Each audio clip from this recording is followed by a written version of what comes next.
Ну что ж, мы продолжаем серию small толков на Let's continue the series of small talks about important and interesting topics, technological and not really. Right now, we're going to speak about blockchain, безопасность в блокчейнах, security of blockchain, различия в сравнении similarities and differences in comparison with initial IT spheres, how the blockchain is being protected, или это совсем другая инфраструктура. another infrastructure, and we will try to answer these questions Игоря Агиевича, from the hands of Igor Aginevich, the specialist in security of distributed registries in positive technologies. He is with us in the studio. которого я вам сейчас Also have another guest that I would like to show you, Dmitry Gershov, General Director of Riken Block. He is online with us. Я сначала слышу голос, потом только вижу изображение. А теперь Okay, всё now I see the image. Okay, now it's better. Once again. Друзья мои, я в курсе уже немножко. Okay, dear friends. В курсе, что есть Web 1.0, Web 2.0. I know there's Web 1.0, Web 2.0, Web 3.0. We're not going to speak about Web 1.0. This is outdated old stuff. Let's keep it in the past. But tell me, please, about something, what is in common between the security of Web 2.0 and Web 3.0. Посвятите нашу аудиторию в то, And maybe you will inform our audience what is the difference between Web 2.0 and Web 3.0. Ну, я бы так сказал, что Well, I would say, да, начнем с терминологии. Можно let's сказать, begin with что terminology. I can say that under Web 3.0, we will mean everything which is related to the blockchain, to distributed network, distributed registry. замещение в This is терминологии input substitution in terminology. Blockchain, it's a distributed registry. В общем-то, Web3, Well, Web3 сейчас у нас blockchain, which works right now, it doesn't work by itself. завязан на Web 2. It is connected to Web 2.0. This is why the main idea is to tell you that Web 3.0 is not something separate, it's a part of Web 2.0. And it has same problems like Web 2.0. Blockchain also has them. Why does it happen like that? блокчейна, если мы говорим про Blockchain, if we speak about the front end, это, в общем-то, и есть Web 2 часть. there's one part, Эти проблемы. Перед тем, как and that's where all these problems are coming from. Before transaction will come to Web 3 and will live in a distributed registry, it will have to go through the Web 2. вообще очень приятно, что буквально It is недавно very nice that just recently they started paying attention to того, что Web 2 и Web thoughts 3 about the fact that Web 2.0 and Web 3.0 should not be looked upon separately. In October of this year, we've had a conference in Ethereum Bogota, разработчики. and Web 3 developers have been speaking about it. Теперь вот немножко вкратце расскажу, напомню, кто вдруг не знает. And right now, I would like to tell you to those who don't know and those who do know about problems of Web 2.0. Well, a question from amateur. Some time ago, I had this story in my head. How can you see the difference between Web 2.0 and Web 3.0? And as I remember, Web 2.0 was a story with digitalization and blockchainization of financial transactions, and with Web 3.0, or I'm mixing the story of development of the blockchain and its future development. So Web 3.0 in my head is a story about digitalization of physical assets. Сказал, что картин, домов, улиц. Houses, streets, meta-universes. Yeah, NFT, this is where it is. But under Web 3.0, you can understand decentralization. Okay, I get Я it. не права со своей головой сейчас, да? But I'm wrong with my head, right? Ну, Well, нету четкой терминологии сейчас. Просто there is no clean terminology, no clearly defined terminology. We have to understand what do we mean by that. Dmitry, do you agree with our terminology? Under Web 3.0, I understand that part where users control of their own assets, financial assets or managing assets, real estate, tokenized, and things like that. When users started decentralize their assets from this moment of time, we are speaking about Web 3.0. And before, who was managing the assets? Well, you create a post in the Facebook, and formally your post belongs to the Facebook, and Facebook can do whatever he wants with your post. You cannot prohibit them to do it. Understand? Всё, с терминами разобрались. Едем Okay, дальше. we understand about the terms. Let's move on. Briefly speaking about problems of Web 2.0 and problems that left with the blockchain. Of course, cross-site scripting, well-known thing for the Web 2.0. In Web 3.0, it's bad because through it, you can substitute the address of recipient, and when you will sign the transaction of money, the assets of the token, in the terminology of blockchain, they will go to another address. If the site with which user has been working was attacked, and criminal was able to substitute the address. This year, there's a big problem. Approximately 25% in the course of several months, DeFi projects have suffered due to attack of DNS hijacking. More specifically, BGP hijacking. These are details. I'm not going to speak about that, but briefly I would like to tell you why it was a global problem and why 25 projects were subject to this attack. And this is something that we just know, because the problem came from Web 2.0. And it has tackled users, not the projects, but the user that has been working with these projects. And it was also impact against reputation of these companies. The companies had to pay to users those financial means which they had lost. So attempts are taken to secure themselves, and this is a separate story. We should have an article about this. How did it happen, and what should be done to it? And then, speaking in thesis, the same problems that we do have, like phishing, mailing lists, viruses which are stealing authentication data, same thing is available in the blockchain, and even stealing the domain to request the payment from the holders of the domain. This also happens. DDoS attacks. When a project, they try to attack so that it wouldn't be downloaded inside of the users when it's important. Dmitry can add from his life, I think. Так именно. But DDoS attacks? No. Launching the project and using DDoS attacks for money.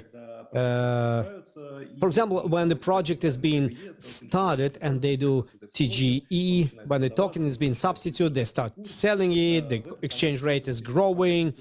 Users, before the course is grown up, they want to buy a maximum number of tokens with a minimal price. During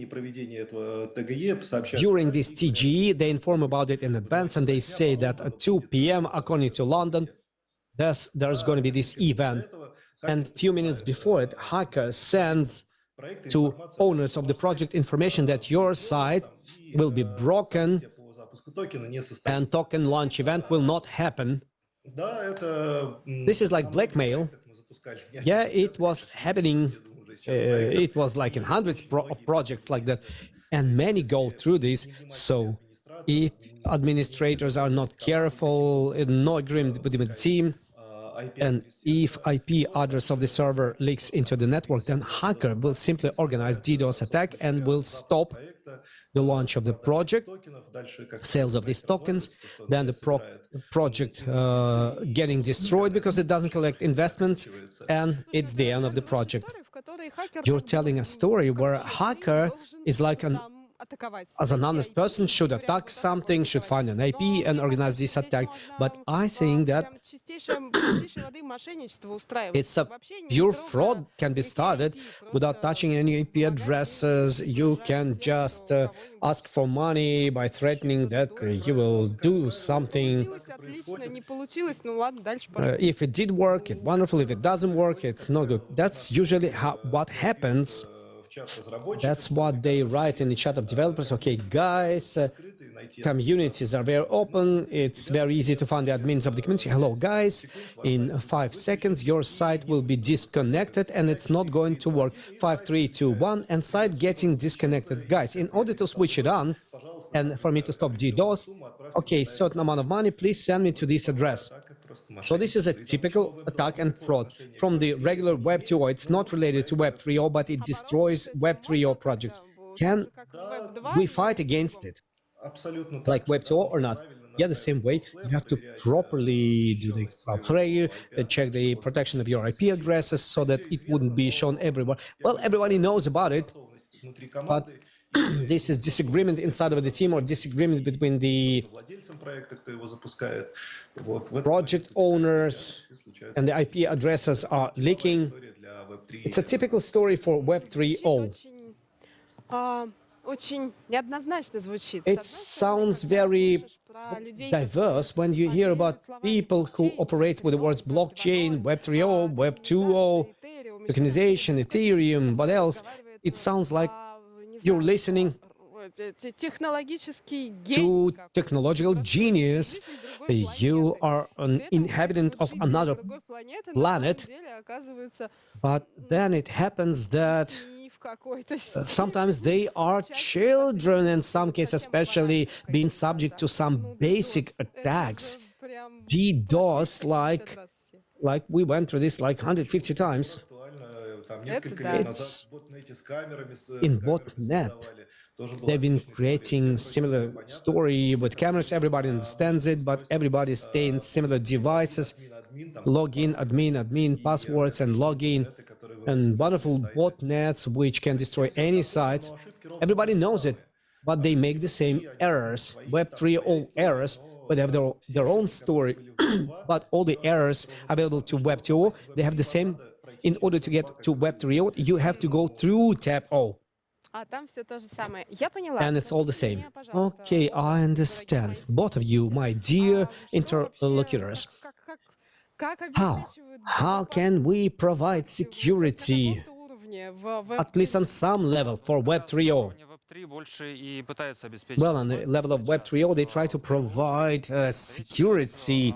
And right now we're speaking about the very good practice of Web 3.0 is a smart contract audit. Smart contract is a part which is not seen, initially it's not seen by the user if it's not going to be interested, but the contract is open, is written on one of the programming language like Viber or Solidus.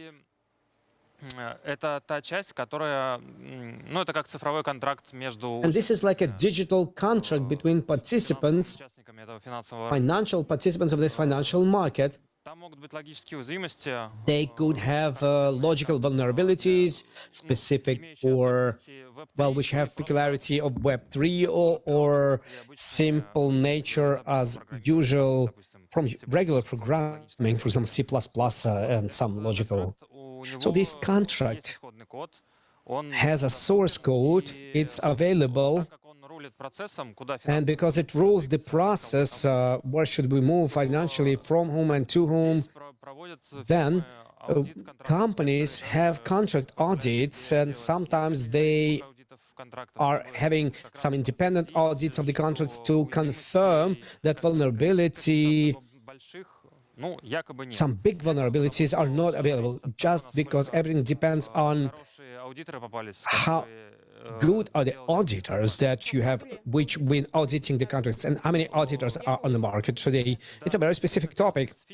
Yes, it is a very specific topic. Not many auditors. Moreover, there's a problem to understand which auditors are good, which auditors are bad, and I will stop and will floor to Dmitry, and he will tell you in more detail from his side.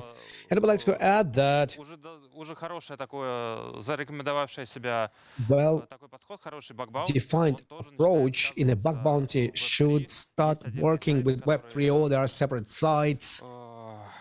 где регистрируются участники Where финансового рынка, ну, DeFi. financial market participants are getting registered in a DeFi, and there's a possibility when auditors didn't find something, give it as a bug bounty so that other users would search and find these vulnerabilities. There were cases like when previously I've been working audit company. I'm not going to call the names of this company. I'm not going to give advertising to anybody, but there was a situation when 5 people in the company, they have not noticed a simple vulnerability. I don't know whether it was the sun in the wrong side of the sky, whatever else.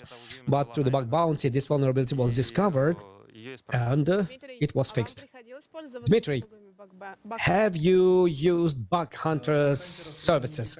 Bug hunters, not specifically, but audit we do on a regular basis, and this work that is being ordered from us, we recommend to clients to do the audit. It's related to 2 things. The code is open. It's much simpler to search for errors, to white hackers, and also to those who want to find vulnerabilities and blackmail developers and steal inbuilt financial means. The openness of this code has a positive role and negative role. The positive role,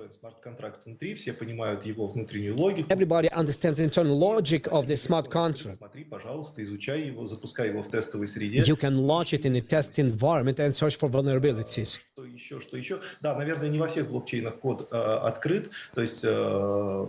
Not in all the blockchains code is open. It's not always transparent. And you know those blockchains, you know, the code is open for them. So definitely my recommendation, if you will launch smart contracts, you can conduct its audit and you can order it in a good company. So it makes no sense to do nominal audit and receive some certificate about passage of it. And also, I would like to add that the cost of this audit will not influence its quality. And I know mass of companies which had significant means for the audit, but the quality of this audit was very, very mediocre. How do you choose auditor? Which markers do you look at? Usually, audit is paid separately by the client. They look at the experience of the company, they look at where this company have shown itself, were there any... And of course, they look at the price. Okay, I understand. I cannot get around the topic of geopolitical questions. Is there any difference after sanctions in the work with Web 3.0, with security, with transborder relations? Yeah, some things did change. First of all, the first thing that everybody have noticed, and many people have already discussed, it's impossibility for some categories of users which are related with Russia to cooperate with some cryptocurrency exchanges. Well, this topic was discussed and we came to the conclusion, at least what I was reading, we came to the conclusion that users should store everything in their own crypto wallets, not in stock exchange. If you store something in a crypto exchange, please select which crypto exchanges you work with. It's not a fact that it's not going to happen. So basically speaking, it's a truth, but this is only one side of this question. The thing is that usage of the crypto wallet, which is a MetaMask, which is the best known one, which is an addition to the browser, a plugin, cannot guarantee that everything's going to be all right with it. This year, there were cases with other countries when the wallet stopped operating in these countries due to blocking. And it doesn't matter which side this blocking came to, but money are in the wallet, but you are not able to use them. At that moment of time, VPN helped us, so we didn't have this problem yet, but nevertheless, you should understand that this problem might happen, and one of the outputs is VPN. The second situation that I would like to speak about, a very fresh one, the thing is that I will start from far away. In the summer of this year, United States government has requested a research from a company trying to find out how decentralized networks are really decentralized. It was related with the blockchain, Bitcoin, Ethereum, etc. So they are not really decentralized from the point of view that there is a bottleneck, Web 2.0, to which what we've been speaking about. In order to get to Web 3.0, you have to go through Web 2.0. And in autumn of this year, they've discovered that many nodes in the Ethereum network,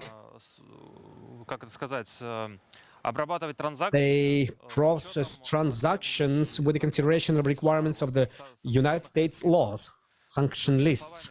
In other words, even if everything's all right with your wallet,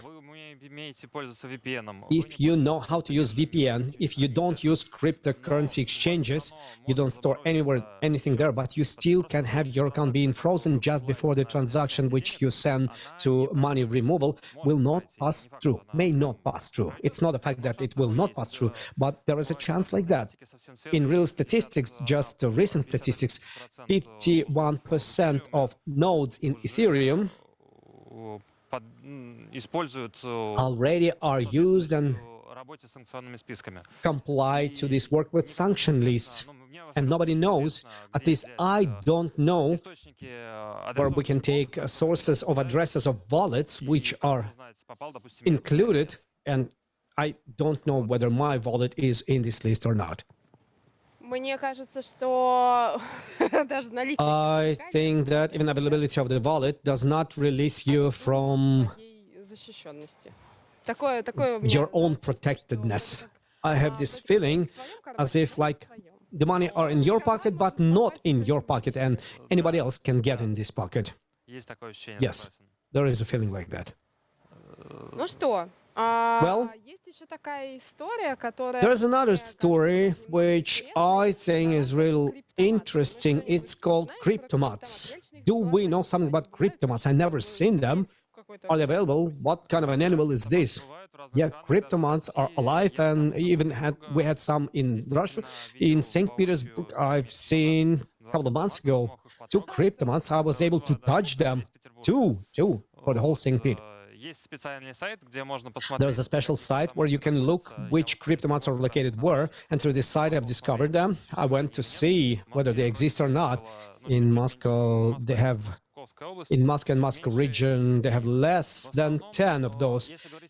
Generally speaking, if you speak about our country, practically we have the only manufacturer of Cryptomats, about 50 Cryptomats per country.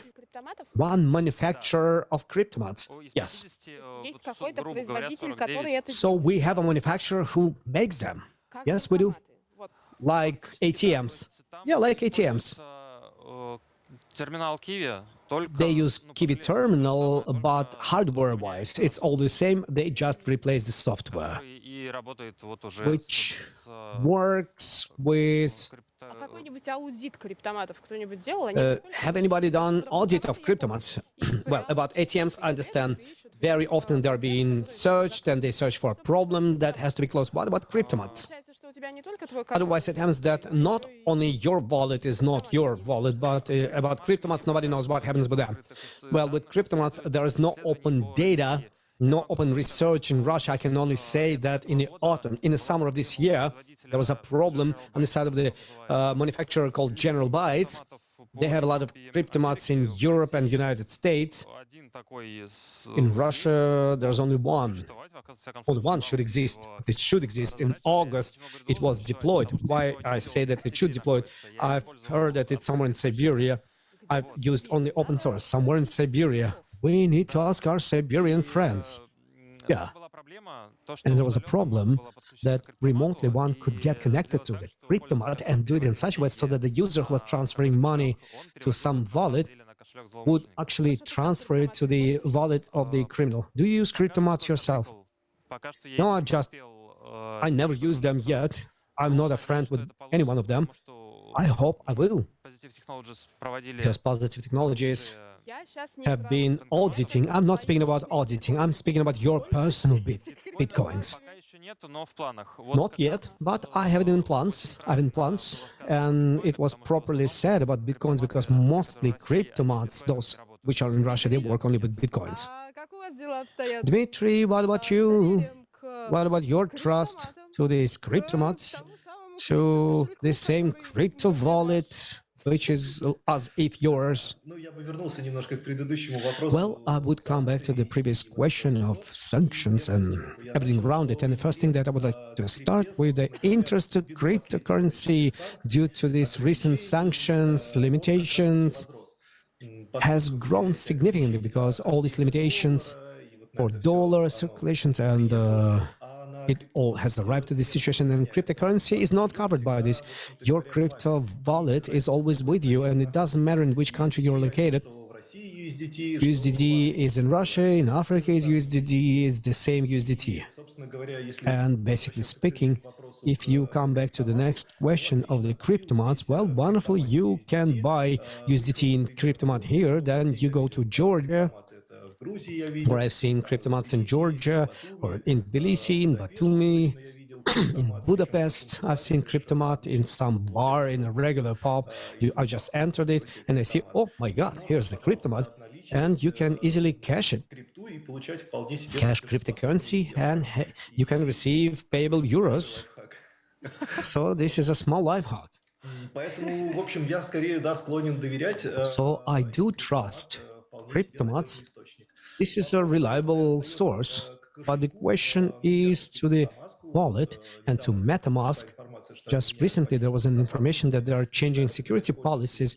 They start collecting user data, and this is against the spiritual spirit of crypto because it's decentralized. So MetaMask, with MetaMask, there are certain risks that in some countries, most probably there will be some limitations, but we hope that we will be solved from these things. And from the point of view of legislation, what can we say, like Igor said, centralization, basically speaking, presses on the cryptocurrency and those American SEC and other organizations pressure. There was anonymizer and it's still there. Mixer for transactions, so you could do your transaction and transfer it to another address, and there wouldn't be continuous connection. For example, I've sent money to Igor and everybody sees in blockchain that I've sent money to Igor. But if I would do it to anonymizer, nobody would be able to see this transaction. And basically speaking, just recently, a couple of months ago, if I remember it properly, developers of this anonymizer was discovered. All of them were sent to the United States, and I don't know whether there was a court or not. But after this anonymizer was prohibited in the USA, transactions related with this anonymizer and addresses related to this anonymizer, all these nodes which are checking this transaction, they validated and added to the blockchain. They are not validating those transactions. So it's much more difficult to hold this transaction. Thank you. Что-что? Влияет на нас, да. Централизация влияет на нас. Centralization is against us. Well, Well, what can we do? In all this size, digitalization, centralization, and decentralization as well are influencing us. Okay, dear friends, we've been speaking about the safety of the blockchain, and I had Igor Agievich, the security of distributed registered from positive technologies, and Dmitry Yershov. Thank you very much, Dmitry, for joining us, CEO of Rec and Block. Ladies and gentlemen, don't switch off. We are going to continue.